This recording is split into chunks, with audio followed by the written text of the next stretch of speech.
আজকে আমরা চলেছি দীঘা। এই যে এখন আছি মানকুণ্ডু স্টেশনে, দেখে নাও মানকুণ্ডু স্টেশন। এখান থেকে আসবে এখন ট্রেনে, ভোর এখন বাজে 6টা। আমরা 6:30 ট্রেনে বেরিয়েছি ব্যান্ডেল টু হাওড়াতে। এই যে আমরা এই কজন আছি, আমার বোন অঙ্কুশ আর আমার হাজব্যান্ড আর আমরা এই কজন। এই যে ঢুকে গেছে আমাদের ট্রেন, এখন আমরা ট্রেনে উঠে পড়বো। চলো ট্রেনে উঠে কথা হচ্ছে। এই যে আমরা এখানে বসেছি, আর এই পাশে জায়গা ছিল না বলে ওরা দুজন ওই পাশে বসেছি। পরে ফাঁকা হয়ে গেলে তারপরে পাশে চলে এসেছিল। এই যে চলে আসলাম হাওড়া স্টেশনে। সবাই এত বেরিয়ে নিয়ে যাচ্ছে দেখে বুঝতে পারলাম সবাই দীঘার ট্রেনেই মনে হয়ে যাবে। আর সত্যি সেদিন ট্রেনে ভীষণ ভিড় ছিল।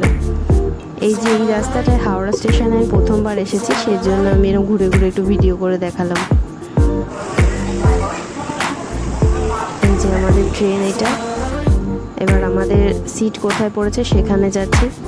দেখো এদিকটাতে না, এদিকটাতে এই যে সিট পেয়ে গেছে। আমাদের সিট নাম্বার ছিল 40, 41 আর 42। এই যে 41, এর আগে আছে 40, এটা 42।